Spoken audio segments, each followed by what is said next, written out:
Welcome back to another episode of LadyTheFup, where we are going to continue with our previous talk with Amer Kamra, part 1. Today is part 2, where we dive into deeper questions and have a great, frank conversation. Welcome back, Amer. Thank you so much for agreeing to sit down with me again and talk some more. Part of our online platform with our LadyTheFup clients, we offer links to your old podcast, The Mind Builder. And it's always astonishing to me, the ones that not everybody loves them. I'll be really honest. Some are like, I can't listen to that. It's like, it's too much. It's like, why are they so angry? And it's like, angry? No, it's like motivating. So it's always kind of interesting, the ones that love it and the ones that don't. Our message really doesn't fall away far from that when it comes to fat loss and mindset. But the way you deliver the message now is very different. So I think that when you're doing things from a scientific perspective, it's all the same, right? Who you're talking to is going to dictate the delivery. That's what marketing is, right? It's like how you deliver the message. And if I was speaking the way you guys speak to LadyTheFup clients, to athletes that way, it wouldn't resonate. It wouldn't hit. And I think that's the biggest thing, is recognizing that who a message is for and then catering it to that person. Because ultimately, marketing should be about delivering a service or a product or education or entertainment, but ensuring that it hits the right person. And, and then tweaking that appropriately, because, for example, with an athlete that's on a 26-week time constraint, it's very different than somebody that's doing this for life, trying to lose weight for life. So you have to cater that to the person. And I think it's, one thing I say to people often is when they don't like something is focus on the things that do resonate with you. Because while you may think that is a negative, it may be empowering someone right now for where they're at. And you're failing to look at that because you're looking at a picture in a moment in time. Right. And, maybe somebody needs to hear a message a certain way for them to stop being depressed or get out of a depression and start moving forward, or to be motivated, or to be fired up for where they're at in their journey. And I think that often people focus too much on what they don't like. If I don't like something, I don't watch more of it, or I don't consume more of it to hate on it more. I just say that's not for me, because when you're in a growth mindset, you need to find things that are conducive to what it is you're trying to become, instead of reinforce and brainwash yourself with things that are not related to what you're trying to become. So I look at, I first figure out what is it that I want to be or I want to learn, and then I start trying to piece things together. I'm not going to listen to a podcast on something that's unrelated to what I'm trying to become, or completely contradictory, unless I'm doing it for the sake of trying to find conflicts within my way of thinking, or things that contrast my way of thinking, which is a form of growth in itself. But to assume that your way of thinking in life is the right way is already wrong. You're wrong for assuming that the way you think is the correct way. And we all do that because we all have formed our own perceptions of the world and of things, right? But the best way of thinking you could be in life is just be formless. Go through your life and always be adaptable and be malleable and be a student and figure out how can you be better. And sometimes the way you learn to be better is by being receptive to a message that conflicts what you believe to be true. And that's a very hard thing, especially when you spent your whole life reinforcing the way you see things. Right. So when it comes to fat loss, I mean, you really are extremely knowledgeable about that. Like, I didn't have a lot of fat to lose, and no one would have ever called me overweight ever. But it's like you said to me, why do you just want to be average? Like I said, for the average 52-year-old, I look pretty good. No, I didn't want to. I wanted to go beyond that. What do you think is the problem that stands between where women are in fat loss at the beginning of their journey to where they want to be, and that some get there and some don't, even when all the principles of science are being placed? Mm-hmm. I think that there are limiting beliefs is number one, right? The fact that we are alive right now proves that we are a byproduct of adaptation. Mm-hmm. And if we know anything about metabolic downregulation, or if we want to call it that, which means your metabolism is not functioning as robust as it possibly could, is that if it can downregulate, it can upregulate. Right? Because both are a byproduct of adaptation. So if it happened one way, it means that it can go the other way as well, right? So making blanket assumptions about yourself and what you're capable of doing or what your body is capable of, because you have to be all in with anything that you do. If your belief level is high as a client, you're more likely to have success because you're going to follow everything meticulously. And it's not about, people say, well, I follow everything. I do everything you tell me. But you can tell maybe they still don't believe it fully, wholeheartedly, right? And it's not about just checking boxes. It's not about just consuming your macros and doing your cardio, hitting 300 calories on the Stairmaster and checking off the boxes on the workouts. And you made a good point about this. I'll touch on it. It's about going through things with a level of intention, because it's not just about doing 300 calories on the Stairmaster. How did you do it? Did you, I say to people, did you do it with the mindset of doing 300 calories burnt on the Stairmaster, or did you do it with the intention of burning 300 calories to burn fat? They're very different outputs and inputs involved. So when you go through one of them with that level of intention, the outcome is going to be very different. It's not just about going through motions. And that's the biggest thing. And you said this one time, you say to clients when, let's say you prescribe 10 to 15 reps, 10 to 15, or 15 reps, 15 reps.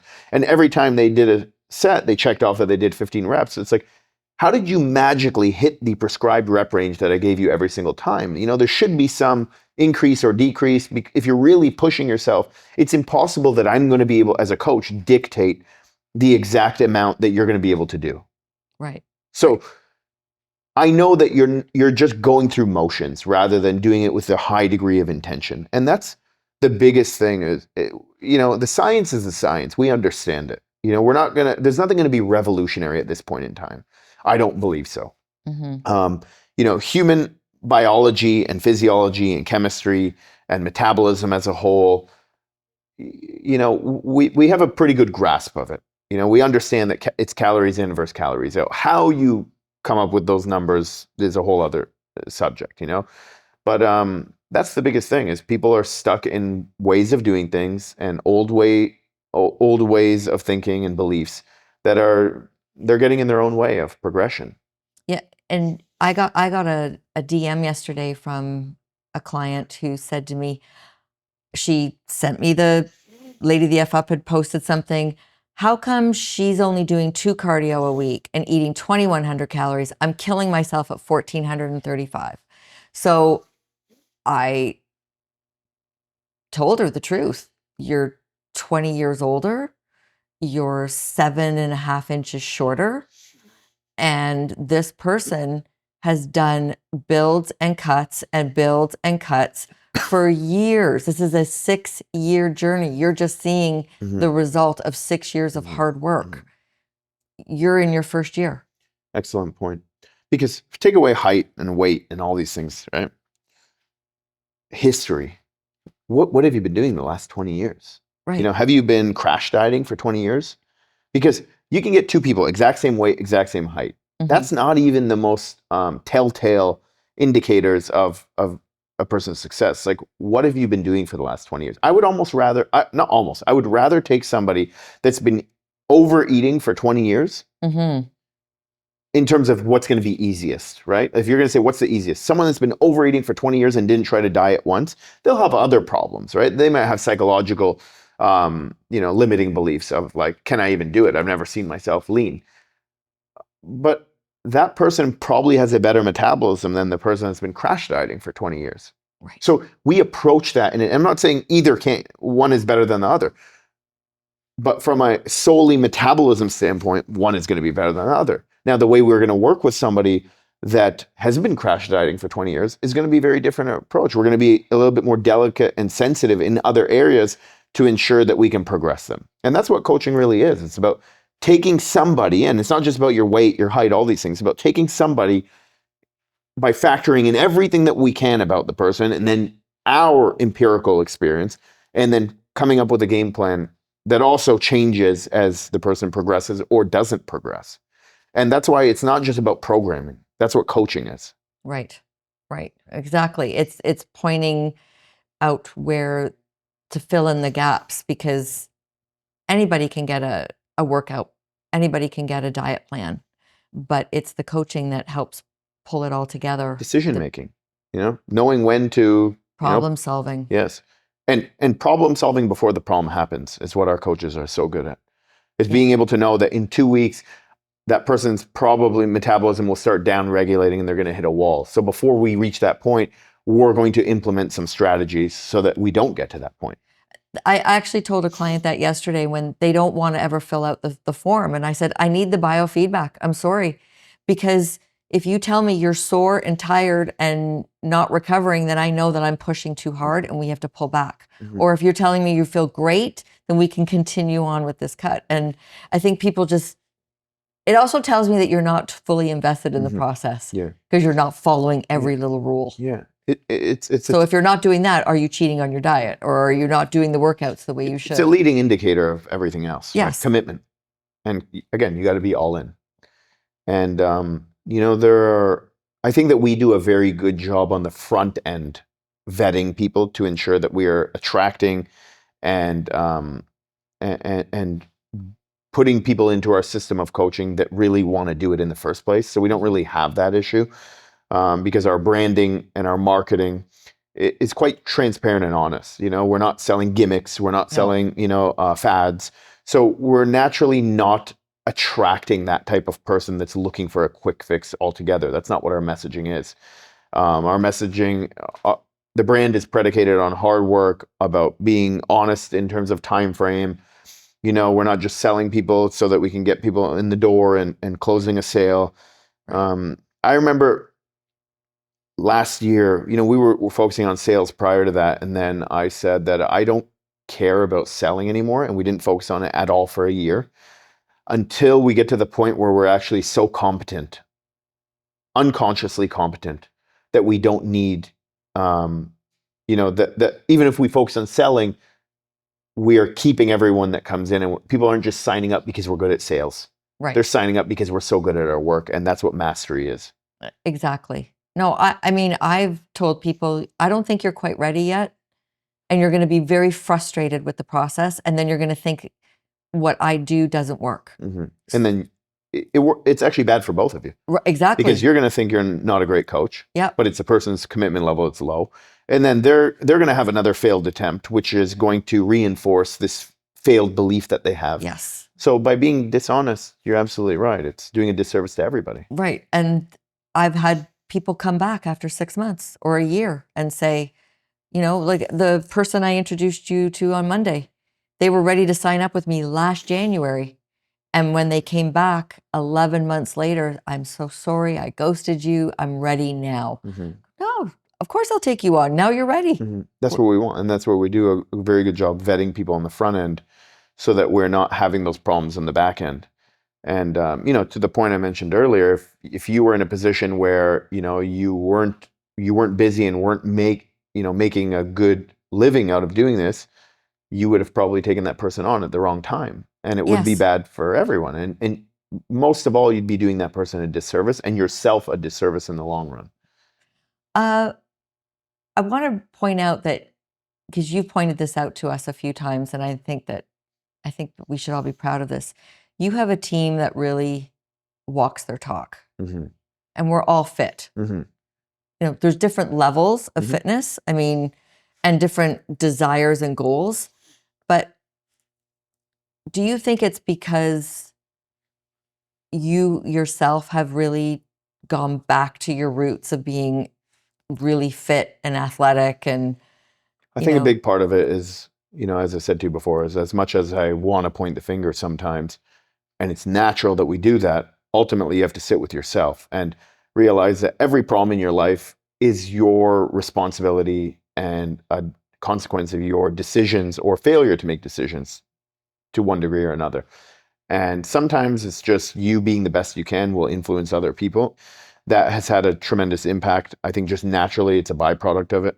When I look at pictures from a year and a half ago in the gym, people look very different, our coaches. They weren't as in good shape. And I'm not going to say I inspired people to do that, but my own level of expectation has risen. And as a result of that, maybe my messaging, my communication, my standard has changed, which ultimately transcended into other people as well, and has had a very positive impact. And that's a big thing, is that we're all living it and being it and creating an environment where it's a norm. Mm-hmm. And then when people come in here, they feel like it's a great sense of community because it's what they want to be. And then the more you surround yourself with what you want to be, the more it becomes normal for you. And you don't feel like an outcast or an outlier, because it's highly unlikely and highly it's not probable that if you have a family of 6, that all 6 of you are all into fitness to the same degree. So you might feel a little bit out of place, or you might feel a little bit shame or embarrassed about doing things or eating a certain way. And it's nice to have a community that not only tolerates it, but also encourages it. And as a result of that, it allows a place where you can thrive, and that's ultimately probably how it's like I've had an impact on our coaches, but also they have had on me as well. There are coaches, every single coach that works within our business has had an impact on me as well in different ways. I learn from every single coach, whether it's communication, whether it's anything, it doesn't matter, whether it's about a certain topic. So, I don't assume that I know everything and that I'm better than everyone either. And, for example, I look at Magda's physique sometimes. I'm like, how come I don't have hamstrings like that? I would be training her, and I would be asking her, like, can I just ask you, like, do you ever want a burger? And she's like, no, not really. I'm like, how? Yeah. Like, teach me. Yeah. Like, I'm coaching you, but please teach me. And I actually did learn. Like, that's the funny part. I actually did learn that. Oh, I was actually inspired to realize that you can do that. Like, you can have that mindset where not only are you depriving yourself of it, it's not deprivation, but you actually don't even want it. Right. And you can reach that point, right? And so if you go through life and, we talk about judgment a lot, and not judge and just go through life and learning from everyone, you have a very different perspective. And more than anything, there's an opportunity for you, right? Right. So I think all of our coaches synergistically are what create this. Well, I think that people that have a preconceived idea of you or don't know you would not realize how you have made Hammer Fitness, our headquarters here, such a welcoming place for every type of person under the sun. I mean, it's no judgment. There is absolutely no judgment. I've had clients that have been in that need to lose 100 pounds, that need to lose 20 pounds. They all feel so welcome. And, you have really, it's not that we didn't know how to be hospitable, but you brought it to the front of our mindset always. And when we come in, we're servants. Mm-hmm. Like, we're here to serve you and help you. And I think that takes away that sort of God complex that a lot of trainers seem to have. I watch other trainers at gyms. That we all had. We all had it. You and Yeah, I included, right? Exactly.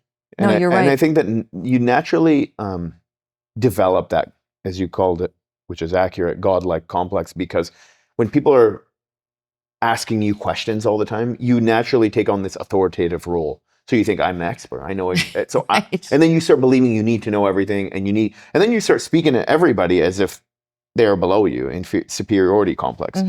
And I'm guilty of that. We're all guilty. Oh. You put someone in a position of power, because that's what it is. You create a power dynamic, and then the person's going to act on it until the person can become healthy enough, which is a self-esteem thing. And we all need to do that, because either you need to humble yourself or life is going to do it for you. And, I had to go through that largely with myself. And everything I hate about our coaches is the things I hate about myself, right? Yeah. So when I'm saying something to somebody, it's because I understand how that has had a negative impact on my life acting that way. And I don't want to see that in somebody else, right? Right. It's projection at its finest, right? So, we've gone through a lot of that this last year. And, I get frustrated. And when I get frustrated, I just say everything. I'm just like, fuck this, fuck that. That's just naturally how I am. You Right. suck. But I've learned that that's not correct and that's not right. And I have to be much better at, because my underlying feeling is not to be negative. It's not, it just comes out in that way. And that's something I have to work on. It's very easy for me to be a victim and say, that's just how I am. That's the most victim thing anyone could ever say. But if I want to build a better team, if I want to build a better team that is capable of helping people, I need to change that. And I still slip up and I still do that, but I need to continuously change that. And a big part of, what you've mentioned is that this no judgment zone is not just a cliche. It's not just a saying. It's, we've gone through extensive training and we continue to, Yeah. and provide each other with examples of things we go through and how we approached it. And, whether it's like even a person making noise when they're training, and maybe that's a way that they can express themselves, Mm-hmm. and, I've had one coach that said something to a client one time, and it was, it was called for, like it wasn't an uncalled for thing. Just don't do this, please. And the person had exploded, and I realized why the person had exploded. There's like an underlying thing there. And I said, you got to be more sensitive toward that, because it's not about you being right or wrong. It's about interpretation. And, it took me 36 years, I think I'm 36 years to realize that, I've always understood this, but I never really understood it, which is like communication, relationships is not about winning or losing. We hear this cliche all the time. But really, when you understand that if you both can leave the table and you both feel like you won, and both people feel heard and both people feel understood, then that's how you win. Because it's not about defeating you. That's not even a power dynamic. It's not about defeating somebody. It's about helping somebody understand the goal. Right. And the goal should serve both people to a degree. And this has been the first of all, you can't do that if you judge people. Right. When you're operating from a place of judgment. And this is what our coaches are exceptionally good at, is that they are not judging somebody. I'll give you an honest example. I had somebody the other day, they were telling me about their brother who's a rapper. And, I told you the story. And, he's in his 30s and he's a rapper. And I remember in that moment thinking, about a year and a half ago, I would have scrutinized that so badly. I would have looked down upon that, 30-something-year-old rapper. And then I recognized the growth within myself that no worries.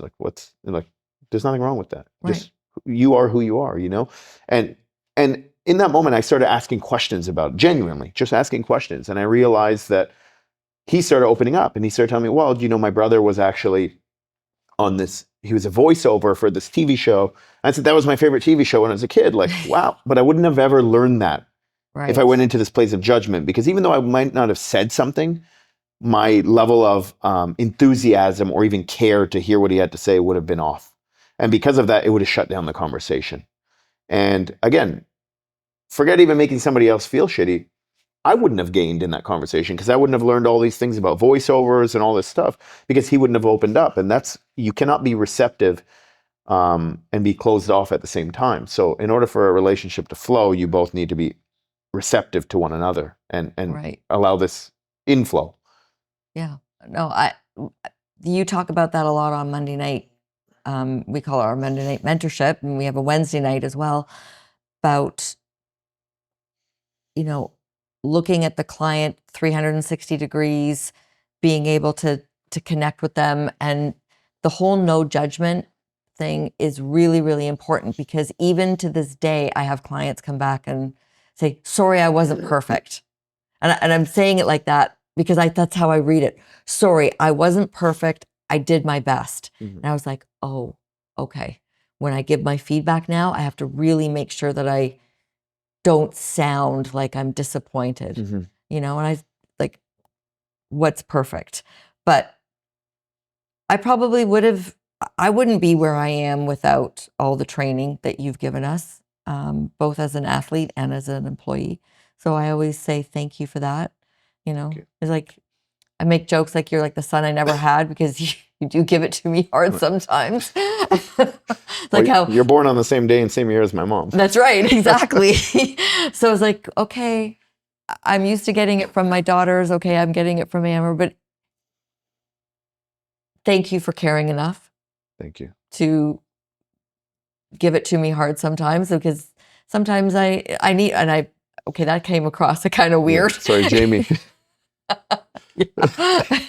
No, I just meant like hard feedback, but it's made me a better coach. It's made me feel really part of a good team and help get Lady the F Up off. And I think that you've been a huge contributor to that. So oh, thank you. I know we appreciate it a lot, and I appreciate it a lot.